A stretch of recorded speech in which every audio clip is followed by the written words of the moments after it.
one of the things I want to kind of jump into, because I think people were like listening to this story and it's like, whoa, that's kind of spiritual. And Right, it's kind of almost spooky, right? right, Um, right. Now, I know we talked a little bit about, when we were getting everything ready on this conversation, is the tendency of some Christians to Mm, despiritualize the scriptures. right. And we over intellectualize certain things. Not saying that intellect is Hmm. bad. We need intellect. The Lord gave us intellect to translate the Right. scriptures and to help people know Him. But what are some of the dangers of when Christians? Okay, so applying directly to our overall topic, which is sharing the gospel with Native Americans, why Hmm. would despiritualizing the scriptures be a con to sharing the Con. gospel?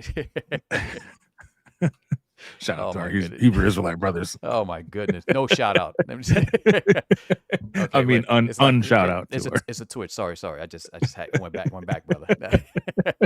No, but when it comes to the tendency of despiritualizing the scriptures, why is that Right. something that would negatively impact your sharing of the gospel to Native Americans? Yeah, I mean that again, that another uh, important and amazing question because I think it's a detriment that the church has we've we've basically put Christ in a library, um, and that's only where he belongs, right? We've made Christianity just this purely intellectual thing, forgetting that this is a spiritual battle, Hmm.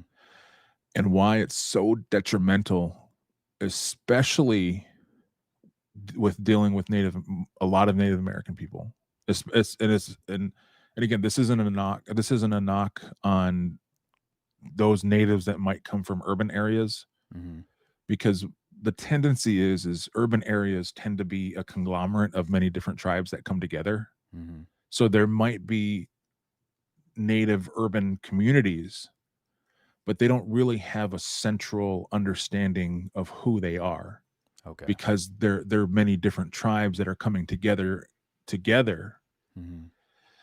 So where your cultural center is usually on a reservation. And so that's you're not going to find a true blue medicine man on in an urban setting. Okay.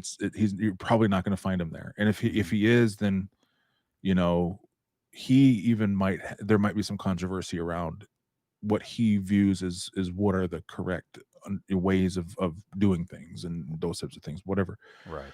But but the cultural centers are usually on reservations, because that's where the bulk of the culture, the language, the medicine people, the spiritual people are there. And again, I don't want to mysticize medicine people, because the medicine people aren't necessarily these shaman that are doing rain dances and all your stereotypical type, Native American stuff. Like, Right. medicine people are usually there just to, a lot of their roles are literally just like a pastor would do, right? He's there for spiritual guidance. He's there to help problem solve, to troubleshoot, but there are spiritual aspects and components of what they do. And unfortunately, compared and contrast to Christianity, there's actually even a deeper level of the spiritual component Hmm. of how things are done. And most native people are very in tune with the spiritual elements. Right. So so I've been to ceremonies where, like, a medicine man is tied up uh at what is essentially like a mock burial altar, and he's tied up belly down, his hands and even to the point where his hands are interlocked like this, and his Hmm. fingers are woven with string and rope, so Right. that way it's impossible for him to get out. Hmm. And during these ceremonies, I have witnessed, even myself, lights, wisps throughout a completely darkened room, like absolutely absent of light. Mm-hmm. Seen wisps of light. I've heard and felt disembodied voices Mm-hmm. speaking in various tribal languages. Mm-hmm. Um, and I'm familiar with them. I didn't speak the languages, but I'm familiar. My ear is familiar with the languages that were being spoken. Mm-hmm. And I would hear the voice jump from, and the same voice, same audible voice, not changing, not multiple people hollering and screaming. Right. This wasn't theatrics. Um, so again, these are very real spiritual things. Now, I'm not here to debate whether those were angels or demons or what they were. Mm-hmm. Um, and I hesitate, in all honesty, in the fullness of Christ, to simply write them off as demonic. Okay. And that might be controversial to some folks. Mm-hmm. But that's the reality of the spiritual component of Native American people, is that we are still, in all intents and purposes, we are still a very ancient culture with a very ancient faith, Mm-hmm. because we have to remember that Christianity has been filtered through Western thought, philosophy, ideology, Mm-hmm. through the Crusades, through the rising and fall of the Roman Empire, and through the rise and fall of all of these, you know, groups jockeying for power in the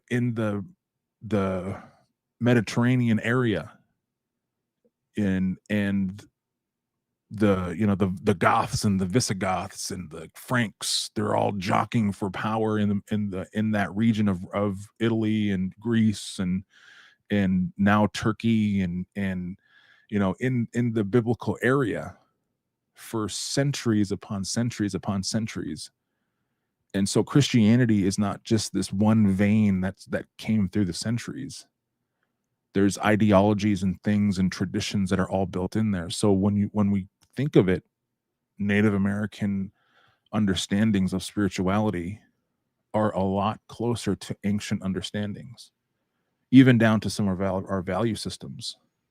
So what I'm hearing you say is, of course, Christianity has been, I would say, the Bible has been misused, right, Yes. throughout the centuries, right? Because it's not a, we're not saying that these individuals represented Christ accurately throughout the Right. centuries, right? Not all the people. So, but what you're saying is the Native American culture has remained pretty consistent from its inception without Right. being manipulated by as many groups in the wrong way.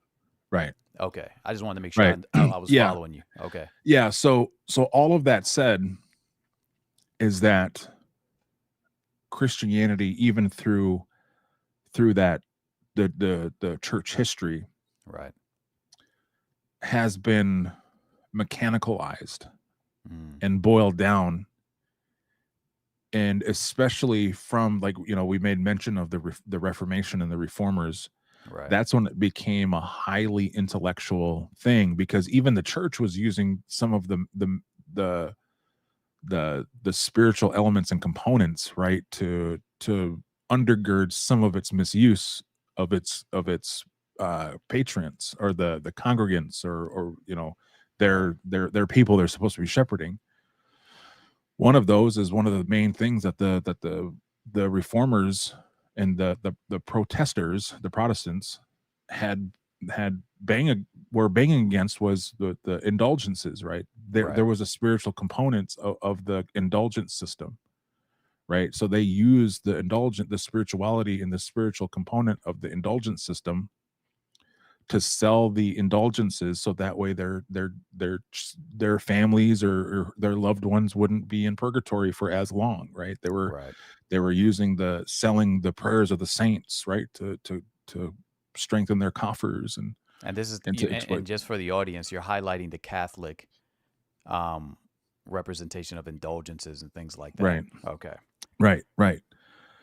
So those things were there was still a spiritual component to that, but it was more of a mysticism behind it. Right. And then going from the Reformation, where they become sort of anti mystical to more intellectual, and then that even trickles down into now the American Christianity, where it's highly intellectual, especially with the kind of teaching that we ingest today. And Right. there's even kind of even amongst the charismatic movement, there's a stripped out view of even what spirituality is, because even within the charismatic movement and those who are trying to be more spiritual, it's not spiritual in the purest sense. It's spiritual in the sense that it's more materialistic as far as what you're going to get. Okay. As as far as things that you can receive from being spiritual, Mm-hmm. rather than allowing the spiritual forces and how God moves spiritually, and how the spiritual realm interacts with our own. And so it's kind of a weird shift in paradigm, and Mm-hmm. that's why it's so detrimental. And what I've found is the closest thing to a spiritual component of Christianity is the charismatic and hyper charismatic Right. movement, is what I find a majority of my Native American people, when they come to Christ, they move into that area of charismania or hyper charismania, or because there's still that element of spirituality and spiritual component to it. Whereas your extreme conservative, you know, folks who are focused on the Reformation, Mm-hmm. Reformed, Calvinistic, you know, theology driven folks are tend to not really have a spiritual side of how they look at scripture, how they interpret scripture.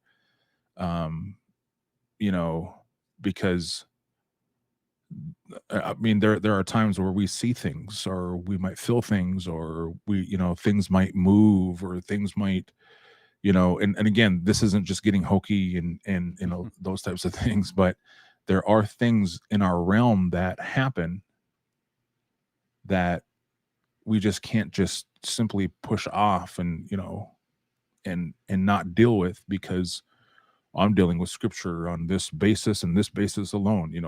My theology says that did not move. You know what I mean? So it's like, Well, here's the thing, because I think a lot of the time, and I also, right, if anybody has had time to even listen to my testimony, I also have experienced through watching my mom become possessed by an evil spirit.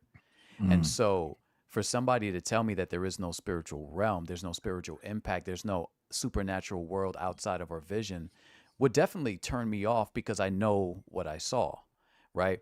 right, And the thing is, a lot of people may not have experienced those things, or and I definitely understand why, you know, some of the things you saw, some of the things your people have seen when it comes to spiritual things and supernatural, otherworldly things. Then for somebody to say, hey, I want to talk about Jesus, but there's no spiritual component, they're like, wait a minute, I know right, whether it's right or wrong, right? Whether it's a demon or not a demon, whatever it is, they experienced something and they saw right, something. This is why I think it's so important for us to study the whole of Scripture and not just lock it down to a few quick quotable passages. When we think right, about things like the demoniac, it's right, like, wait a minute, there's a demon inhabiting another human being. Now, what right, if I shared the gospel to that man and never talked about a supernatural realm? He's going to be like, well, I was inhabited by a demon. I know right, it's real. He's not saying that the demon is good. He's just saying right, that I know that the spiritual realm exists. And if I know that yeah, the spiritual realm exists and you're teaching me about Christ and that spiritual component is no longer there, then what you're telling me is that it's deficient in something.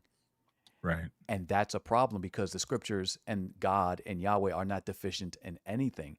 If you read the scriptures, especially working from your Old Testament to New Testament, there are so many supernatural things: angels, demons, wars, battles. I mean, spiritual visions.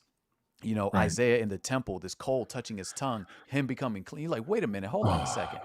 There That's was one of my so, yeah, you know, I am a man of unclean lips, and then he touches favorite. him, and this, and the whole aspect that we sometimes tend to negate is that there's a spiritual world out there, Right. and so I guess if I'm going to summarize a little bit of it of what you were talking about was when the tendency for some Christians, not all, right? Because I'm also a Christian. I don't despiritualize anything. But the Right. tendency of some Christians to despiritualize things is a turnoff to a Native American because the Native American has experienced supernatural things. Right. And what we need to do as Christians is to show them, hey, listen, those spirits and those things that you exist, let me tell you what's going on here. Let me tell you about this world that Yahweh created. Let me tell you about that. And now we're trying to do a little bit of what Acts 17 did. Instead Right. of chopping it off at the hilt, we're like, no, this is what you experience. This is where it's coming from. And now you give it a context. And because now a context is given, now you've opened up the door to do what you talked about was be relational when sharing the Right. gospel. Right.